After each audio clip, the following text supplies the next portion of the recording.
Hey guys, Isabel here. Welcome back to Realden. Today we're going to start a new segment on the channel called the Dyad Deep Dive, expanding our Dyad discussions that we have on the channel already. This segment will be where we get into the nitty gritty of our favorite TV show and movie franchises. This segment will be different where my friend Connor, who has been on pretty much every Dyad discussion already, will be leading these discussions. So Connor, thank you. How are you? Good. Yeah, thank you for allowing me to do this. So I wanted to sort of kick this off with talking about Lovecraft Country. The two of us, had watched it recently. And I wanted to talk about Lovecraft Country because there's so much going on with the show, politically, and the way that it uses genre to talk about things like race and gender and identity. And it does a lot with memory. So a lot of that stuff, we see is relevant today. But the fact that it is horror fantasy, is a little bit more approachable, I think, as a series as opposed to watching like a documentary or a little bit more cut and dry historical fiction. Yeah, I mean, it's one thing to like have it be told to you in like a documentary, but it's, I think, another thing entirely to have to like watch it and you get all the emotions that are going on in that time period that is not present, I think, in documentaries. Yeah, and it's like this vast playground to really talk about all these different, like you have the liberty of talking about all these different things because you have fictitious characters and you have the liberty of making them morally ambiguous. You can attach them to tropes. You can try to sort of go against those tropes or queer these characters' identities, and I think this show does that really, really, really well. I also think that in a post Get Out sort of world of horror, I think, Jordan Peele isn't the first person to do it, but I definitely think in terms of like postmodern and, more current popular media, I think he's kind of pioneered, the genre of like black horror and having these characters that instead of being placed in the perspective of the white gaze, particularly the white male gaze, you have a bit better of an idea of like the black experience because you have it set in 1950, which is Jim Crow America. The show really gets to explore that adversity that people of color face in that era, because I would argue that that's one of the like most aggressively racist points in our modern history. But the show kind of takes that and it plays with memory and that horror aspect and that Get Out-esque sort of framing, and it takes ideals of white supremacy and characters that represent white supremacy and patriarchy and all these sort of oppressive systems, and it flips them around and makes them like a horrifying thing. And obviously those things are horrible, but it's a different kind, like it makes your skin crawl, it makes the hairs on the back of your neck stick up, and it scares you in a different kind of way. Yeah, I remember you showed me the first episode, and in the first episode, the monsters, what people usually assume and associate with the horror genre, they didn't show up until the end of the movie. So I actually wasn't really sure like what was happening in terms of the horror genre for that specific media. And I actually did think that they were going to use the whole racism and like white supremacy of the show as the horror, which would have been really cool if they did do that. But then the monsters came at the end and I was like, okay. Well, I mean, it sort of does. So if you think about it, it takes that scary aspect and it takes that fantasy aspect. So like you have the police, which are framed as a very terrifying thing. Like it turns things like a very slow car chase in a sundown town into a really, really like tense and stressful moment, like with all the music and the mise en scène. And there's like all these like cinematic elements that go into that like make a horror scenario, but it takes it a step further by throwing the police into like a conspiracy of being part of the Order of the Ancient Dawn, which is the cult, which is hell-bent on achieving immortality, run by white men. So it sort of reflects this notion of white supremacy just going all out and trying to maintain control for all time and sort of building on the backs of other women, of people of color, taking advantage of institutions and systems that are functional in society. And then it also takes that horror element and it turns things like minstrelsy into a horrifying aspect. So like with episode 8, you have Topsy and Bopsy, which are the girls that haunt Dee throughout most of the episode after she's like cursed. And you have these characters which are taken from Uncle Tom's Cabin. of all things. Or it turns that sort of cavalier framing of people of color and makes it like a terrifying, scary thing, turns them into like ghouls. So I think the show really, really does well in making racism scary on a different level. Yeah, and I could definitely feel just like uncomfortable while I was watching the series, which is like what I was supposed to feel uncomfortable. And again, that just like ups your own like, this is horrible, and then that reinstates the whole horror of the show, I think. So. Right. So with all that being said, I think it's also important to acknowledge what it's doing with memory, but also what it's doing in terms of memory to the present.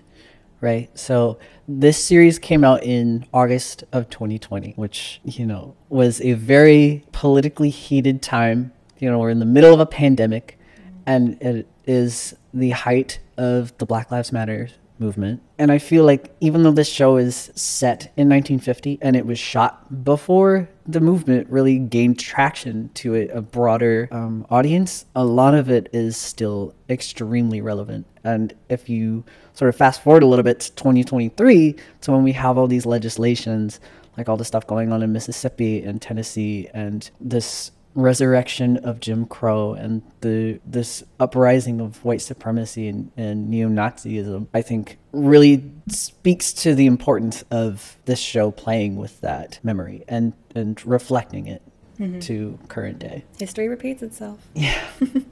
Yeah. And I mean, that's just one of the ways, because like another way that it sort of does that, and it also plays with genre, is placing these characters in the mind of H.P. Lovecraft, who was wildly racist, by the way, like neo-Nazi of his time, and had this like, was terrified of the idea of Black people having their own agency and having their own power and being free in society. So taking that, like he's rolling around in his grave, you know that. When the show came out, or well, it's based off of a book too. So when the book was written, but that's what I'm talking about. Like, there's so much depth to this show, and there's so much depth to the characters as well. Because, like I said, there's this ambiguity and this very realness of the characters. Like, not everybody, like, you're rooting for your protagonists, but there are times where they do things that you're just like, I can't, why, that's awful, why would you do that, why would you say that, or why would you do this? Or there are certain things that they do that sort of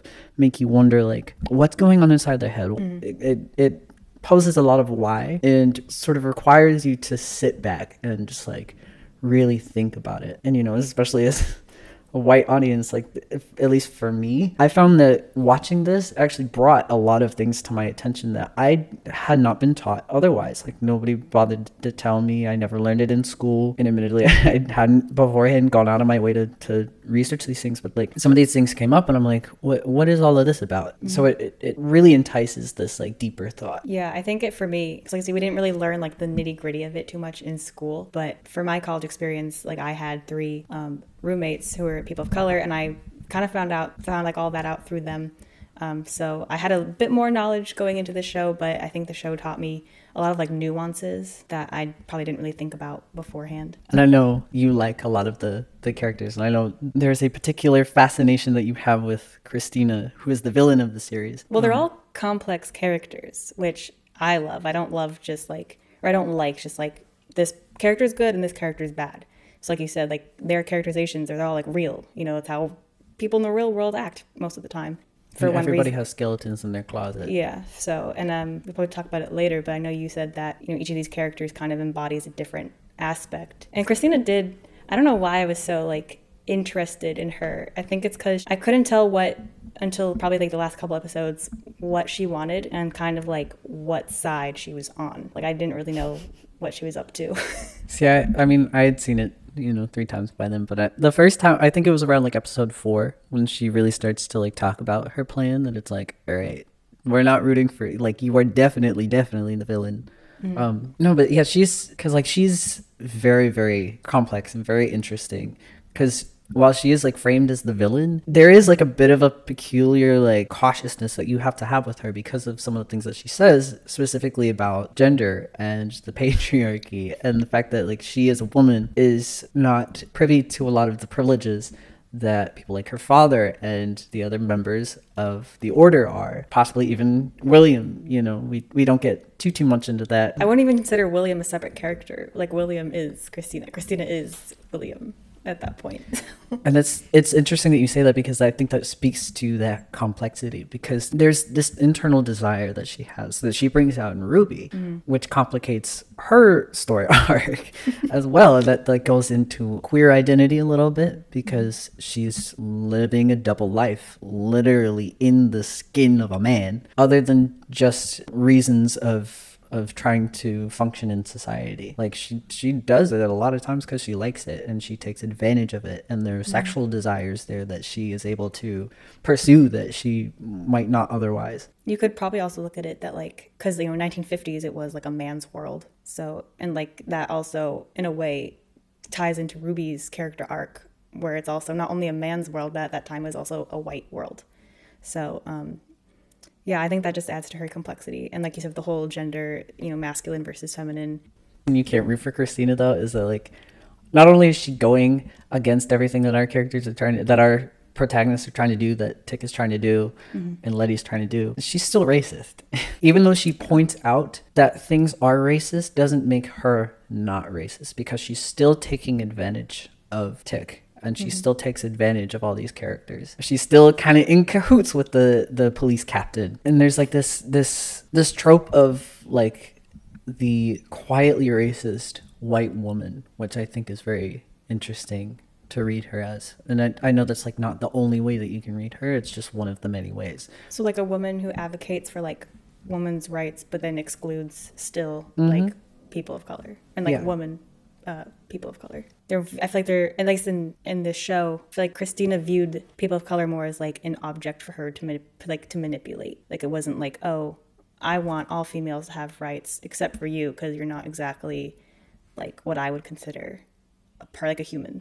You're just there for me to use. There is that line that she says to Ruby, you can kiss whatever you want me to be. And it's really objectifies, because Ruby sort of was introduced to the same kind of magic, this metamorphosis. The idea of a metamorphosis, like the fact that they switch back and forth, and Ruby switches into the skin of a white woman, you know, into Hillary's skin. That also sort of segues into a lot that goes on with like Ruby and her identity as a black woman. You know, she feels that she is taken advantage by the system, and she's at episode 8, you know, with the murder of Emmett Till in the background, see that like there's this exhaustion, but like it's a very real thing. Like all of these tropes, whether they're aligned with the actual trope or if they sort of like go against it or around it, whatever, like they're all very real. And so she becomes this exhausted character type that just like wants the best for her community, but she's tired. And there's this internalized racism there too. The fact that she chooses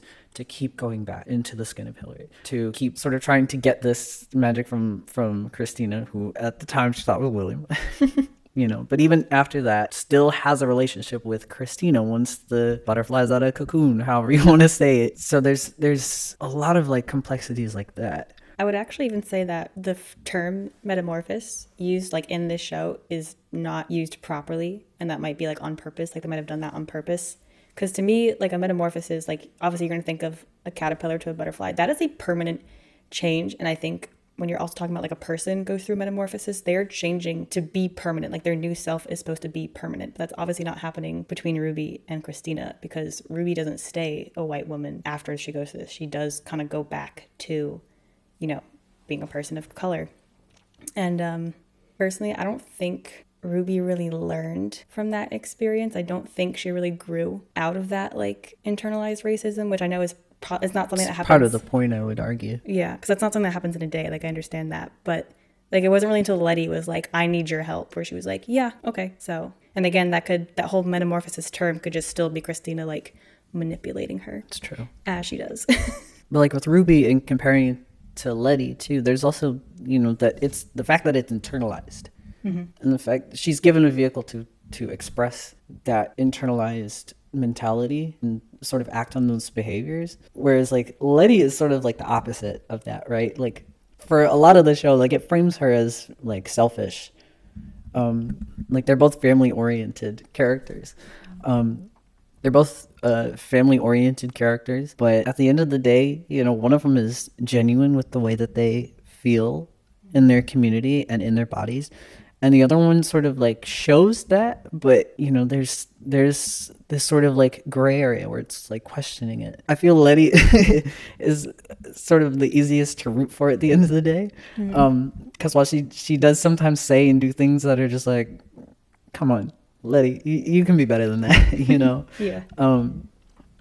Like the whole, like she can be a little selfish. So the fact in episode 8 when Dee is like having this freak out and she just kind of looks at her and goes, "Are you okay?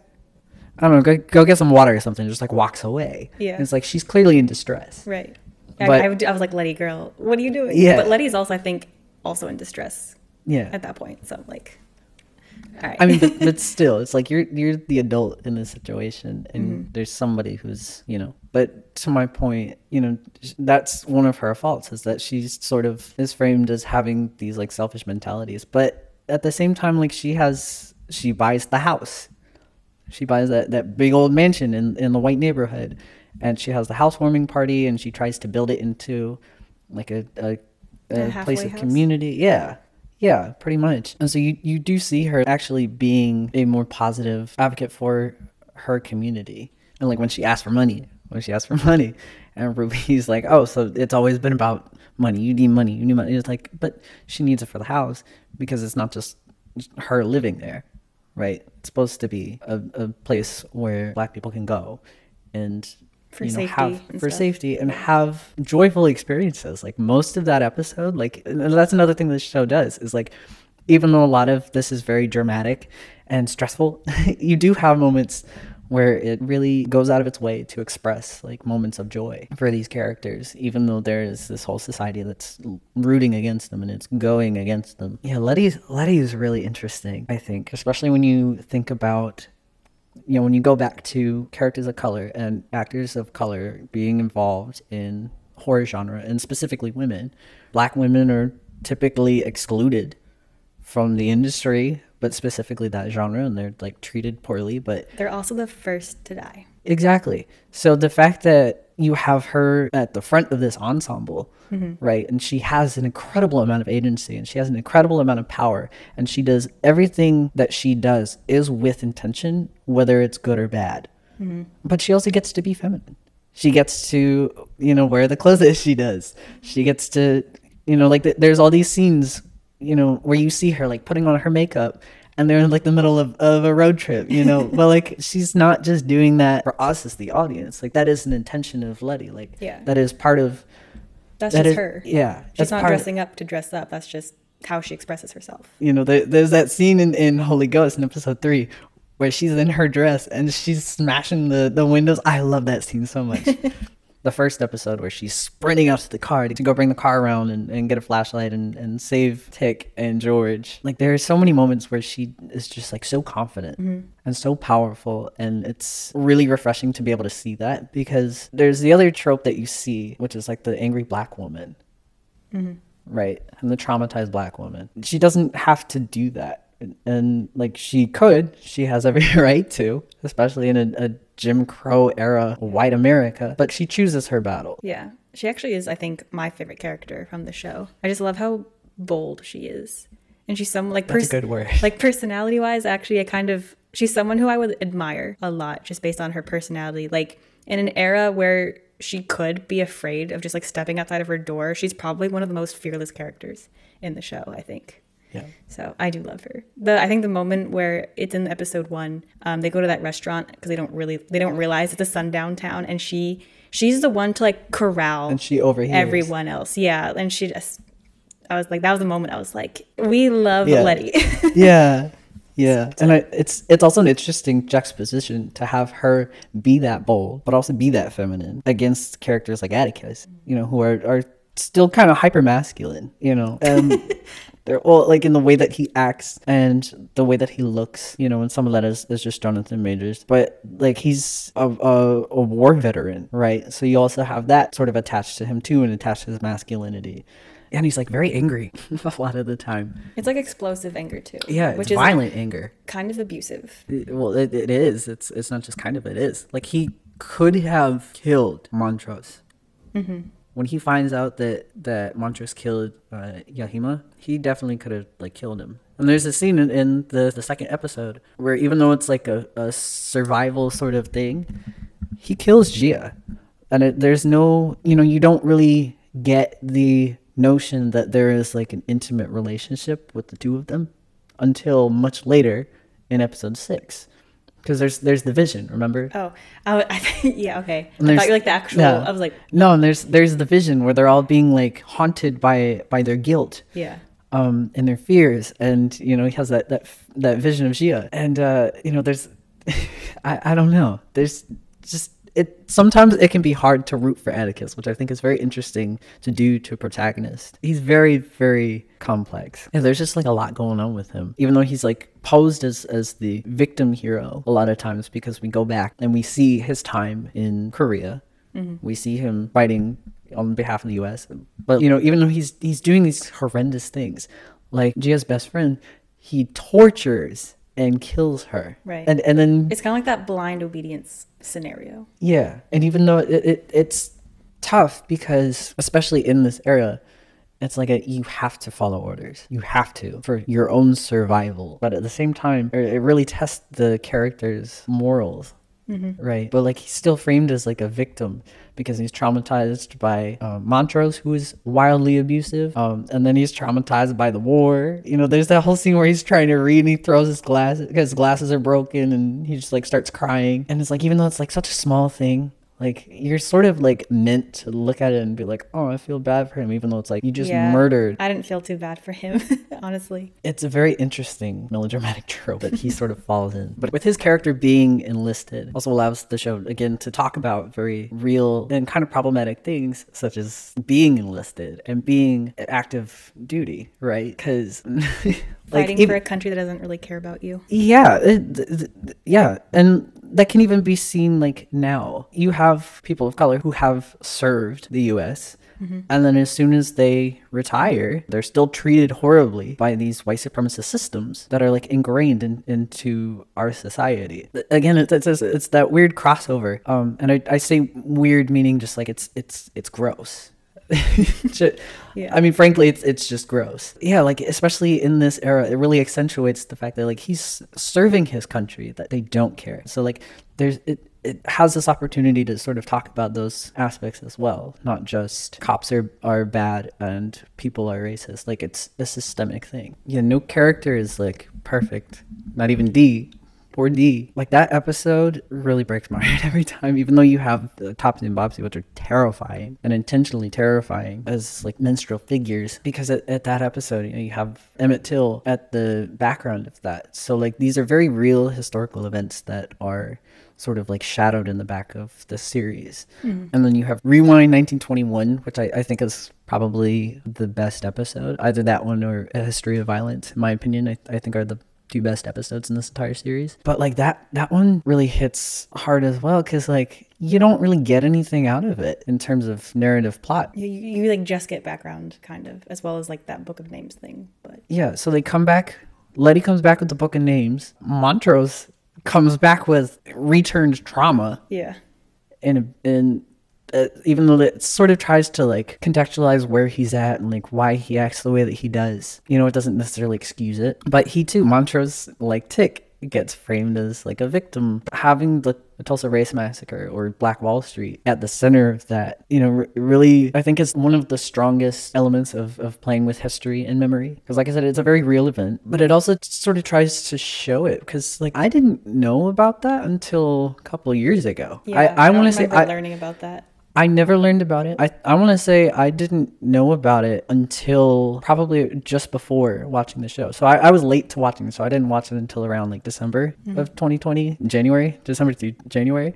But like I hadn't learned about it until then. And so it remembering that there were real people who were killed, and it was a racially motivated attack. So it is sometimes even referred to as one of the most horrific massacres in our modern American history. But like in taking like all these things and then throwing in like poems and speeches by activists like James Baldwin, over shots of the US in this time. Like it makes it very explicit intention to show these certain scenes and recreate these aspects. Like I was reading up and there, like a lot of these shots, like in the first episode, they're recreations of very famous photos that sort of help to remind the viewers of like what's going on here. Where were we? Where are we at? You know, I think the fact that this series is able to sort of try to juggle all those things, and it's able to have a really deep conversation about race and have characters like Letty who do a lot for women and for gender, and then Christina and Ruby and Montrose, right, who do a lot for queer identity and queer representation.